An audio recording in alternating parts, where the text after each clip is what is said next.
اچھا پہلے تو قبل اس کے بارے میں بتائیں what is this the impact meter, یہ کیا ہے جی، اور یہ ٹیک پلیٹ فارم ہے، یہ کس طریقے سے کام کرتا ہے، اس کی ورکنگ کیا ہے؟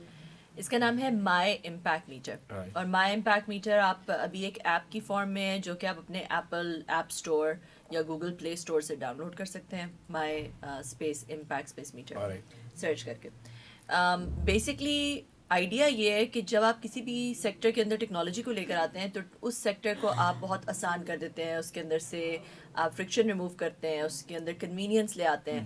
تو ہم نے یہ کیا کہ جو سوشل فلنتھراپک امپیکٹ یا چیریٹی کا سیکٹر ہے اس کے اندر ہم ٹیکنالوجی کو لے کر آئے ہیں، اور اس سے یہ ہوگا کہ شفافیت، ٹرانسپیرنسی، ویزیبلٹی، ایکوٹیبلٹی، ٹریسیبلٹی، یہ ساری چیزیں جو ہیں وہ، کیونکہ ابھی دیکھیں پاکستان میں جب آپ کوئی چیریٹی دیتے ہیں وہ ایک بلیک باکس میں چلا جاتا ہے، آپ کو نہیں پتا اس چیریٹی کا کیا ہوتا ہے.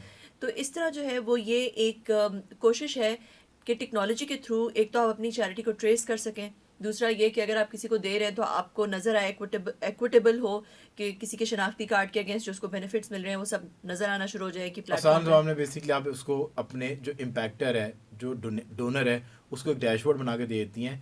اس نے فار ایگزامپل $500 ڈونیٹ کیا، اس کو یہ پتا ہے کہ یہ $500 کس فیملی کو اس سے راشن ملا، اس بندے کا نام کیا ہے، اور وہ جا کے یہ بھی اس پلیٹ فارم پہ چیک کر سکتا ہے کہ یہ کہیں اور سے تو راشن نہیں لے رہا، اور وہ اس پہ امپیکٹ کیا کریٹ ہو رہا ہے. So basically you gave them a dashboard, اور utilization of their money is pretty much evident through that dashboard. Exactly, مطلب ایک کہہ لیں کہ ڈونر کے لیے، جس کو ہم امپیکٹر کہتے ہیں، پورا ایک end to end charity platform ہے. صحیح اس ہے. میں وہ اس کے والیٹس ہیں، چیریٹی والیٹ ہے، زکوٰۃ کیلکولیٹر، زکوٰۃ جو بھی وہ ٹرانزیکشن کر رہا ہے، اگر زکوٰۃ مارک کر رہا ہے تو اس کا زکوٰۃ گول ریٹائر ہو رہا ہے. پھر اس کے پاس اپنے سارے ڈیش بورڈز ہیں، میں کہاں دے رہا ہوں یا رہی ہوں، کیا کس میں دے رہا ہوں، کون سے کازز میں دے رہی ہوں، میں میرے پیسے کہاں جا رہے ہیں، پوری اس کی ٹریس وہ دیکھ سکتا ہے. پھر میں کون سی فیملی کو دے رہا ہوں. پھر اگر میں لیٹ سے کسی کو راشن دیتی ہوں تو جب وہ جا کے دکان سے راشن لیتے ہیں وہ بھی مجھے نظر آتا ہے کہ انہوں نے راشن لے لیا، میرے پیسے ان تک چلے گئے.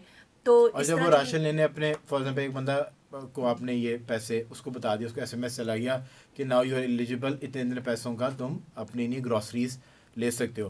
وہ آپ کو بتائے گا جی میں اس علاقے میں رہتا ہوں، آپ اس کو گائیڈ کریں گے کہ اس راشن والی دکان پہ، اس کرانے کے اسٹور پہ چلے جاؤ، اس سے ہماری بات کرو. اس کو آپ آن بورڈ کریں گے، اس کا کوئی لاگ ان پاسورڈ یا اس کو آئیڈینٹیفائی کریں گے پہلے. بالکل ٹھیک کہہ رہے ہیں آپ.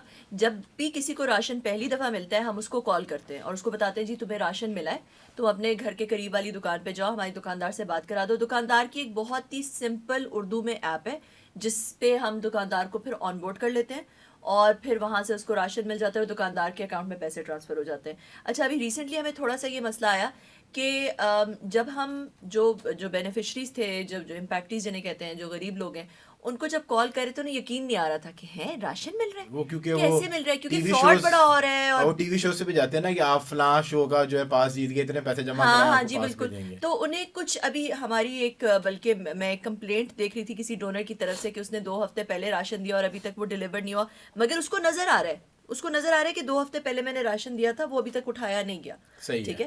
تو اب ہم ابھی بھی کوشش کر رہے ہیں کہ جس کو انہوں نے، کیونکہ الخدمت نے پورے پاکستان سے لوگوں کو ایڈ کیا ہوا ہے جو بہت ڈیزرونگ لوگ ہیں ان کو ایڈ کیا ہوا ہے، مگر ان میں سے کچھ لوگ ہیں جو جب ہم انہیں کال کرتے ہیں تو انہیں لگتا ہے کہ یہ تو کوئی فراڈ نہ ہو.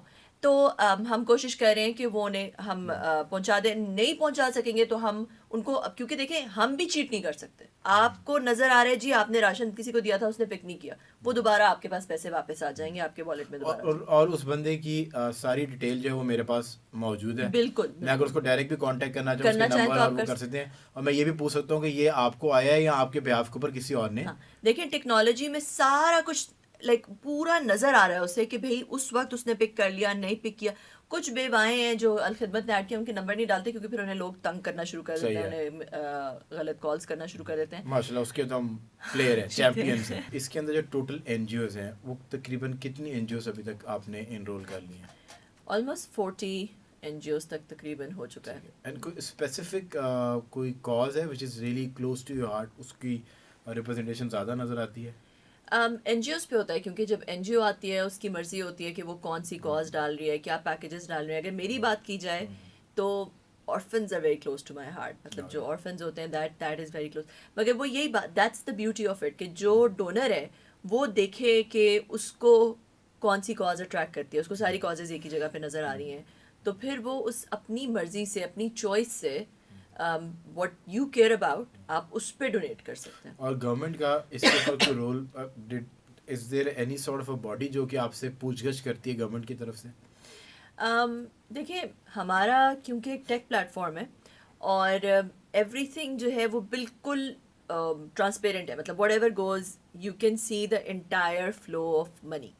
تو ہمارے اوپر ہماری کوئی لائبلٹی ہے ہی نہیں ہے سچ, کیونکہ این جی او ہے. این جی او ہماری اتنی لائبلٹی ہے کہ ہم چیک کرتے ہیں کہ این جی او کو گورنمنٹ نے, جو این جی او ہمارے پلیٹ فارم پہ آ رہی ہے اس کو گورنمنٹ نے فلی سارے اس کے پاس سب پراپرلی رجسٹرڈ ہے, چیریٹی کمیشن کے ساتھ رجسٹرڈ ہے. پھر ہم ایک دفعہ جا کے اس کو وزٹ بھی کر لیتے ہیں کہ اچھے کام کر رہی ہے, پھر وہ ہمارے پلیٹ فارم پہ رجسٹر ہوتی ہے.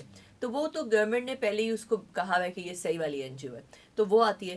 پھر جو آپ کسی کو راشن دیتے ہیں کچھ بھی کرتے ہیں تو وہ بھی آپ کو پورا اس کا بھی فلو نظر آ رہا ہے کہ آپ نے 6,000 روپے راشن دیے, آپ کو نظر آ رہا ہے اس پہ آپ نے 1% ہمیں دیا, وہ آپ الگ سے بھی دے سکتے ہیں, آپ کو پلیٹ فارم میں نظر آ رہا ہے. پھر جب وہ جا کے راشن پک ہوتا ہے وہ بھی آپ کو نظر آ رہا ہے. So it's all completely transparent. اور ہمارا جتنا بھی any cash do you guys make money out of it? کوئی پیسے بنانے کی بھی رجین ہے کہ because how many people are employed? There 20 people who working with you.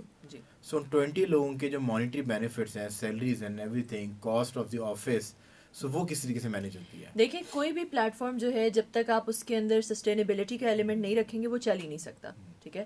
اور اسپیشلی یہ پلیٹ فارم تو صرف پاکستان میں ٹیسٹ ہو رہا ہے, it's only pilot, it's a global platform. Tech company جیسے اوبر ہے, اس نے ٹیکسی کمپنی کو ٹیکسی پوری انڈسٹری کو ٹیکنالوجیکلی ریولیوشنائز کیا. ایئر بی این بی نے ہاسپٹیلٹی انڈسٹری کو ریولیوشنائز کیا. There global companies. This is also going to be a global company for the charity sector. تو obviously it has to be financially sustainable. تو ہم بالکل کرتے ہیں, مگر ٹیکنالوجی میں سب سے جو فائدہ ہوتا ہے وہ یہ کہ اٹ کین اسکیل. تو ہم نے یہ دیکھا کہ جو این جی اوز ہیں ورلڈ وائڈ, جو این جی اوز پیسے ریز کرتی ہیں ان کو 60 to 70% لگتا ہے they have to spend to raise the money, ٹھیک ہے. So for every $10 they're raising, they're spending about $6 to raise those $10. Pakistan میں تھوڑی کم کاسٹ ہے. پاکستان میں N G O spend about 30%, which is $3 for every $10 that they're raising. اس میں face بک AIDS آ گئے, fly AIDS آ گئے, فنڈ ریزرز ہو گئے, کانسرٹس ہو گئے, ایکسیکٹرا ایکسیکٹرا. تو ہم نے اس کاسٹ کو بہت کم کر دیا. ہم کہتے ہیں کہ اگر آپ ہمارے ساتھ رجسٹر کرتے ہیں, ہمارے تھرو جو ہے وہ آپ کو ملتی ہے, ڈونیشن ملتی ہے, تو we will charge you about from $0.5 to $0.8, between $0.5 and $0.8 for every $10. مطلب کہ 5 سے 8% ہم این جی اوز کو چارج کرتے ہیں. گروسری پہ ہم 1% چارج کرتے ہیں جو کہ ڈونر کو نظر آتا ہے. جو اسکولز ہیں اس پہ, اسکولز یا ووکیشنل ٹریننگس ہوتی ہیں, وہ ہم نے ووکیشنل ٹریننگ سینٹرس کو اور اسکولس کو کہا ہوا ہے کہ وہ اپنی فیس نہیں بڑھا سکتے. انفیکٹ وہ اپنی فیس بلکہ کم کر دیتے ہیں نارمل فیس سے بھی. تو مگر کیونکہ ہم ان کو نئے اسٹوڈنٹس لا کے دے رہے ہیں, ایک نیا ریونیو اسٹریم ہے, تو وہ ہمیں اس اسٹوڈنٹ کا 1% جو ہے وہ ہمیں دیتے ہیں, between 5 to 8%. And this is one time fee, اور یہ every time it happens on every transaction, ہر فی کے اوپر, ہر ڈونیشن کے اوپر آپ وہ پیسے چارج کریں گے؟ دیکھیں کیونکہ ہم نے جو ٹیک پلیٹ فارم ہے اس میں ہم نے ایک بچہ, آپ اس کو کسی اسکول میں داخل کراتے ہیں, اب اس بچے کا ایک ریکارڈ مینٹین ہوتا ہے, اس کی اٹینڈنس آئے گی, اس کا رزلٹ آئے گا, ڈونر کو ریئل ٹائم میں نظر آ رہا ہے, وہ بچہ اسکول جا رہا ہے, اس بچے کو ہم مینٹین کر رہے ہیں اس پلیٹ فارم کے اوپر, اور اسکول کو بھی وہ سروسز پرووائڈ کر رہے ہیں. اسکول کو ایک کائنڈ آف ہم نے ایک لرننگ مطلب ایک اسٹوڈنٹ مینجمنٹ سسٹم دیا ہوا ہے, جو کہ اس میں وہ اسٹوڈنٹ کا رزلٹ ڈال سکتے ہیں, اسٹوڈنٹ کی اٹینڈنس وغیرہ ڈال سکتے ہیں, جو ڈونر دیکھ سکتا ہے. تو کیونکہ وہ ایک آن گوئنگ سروس ہے تو وہ سبسکرپشن ہے 5 to 8% کے لیے.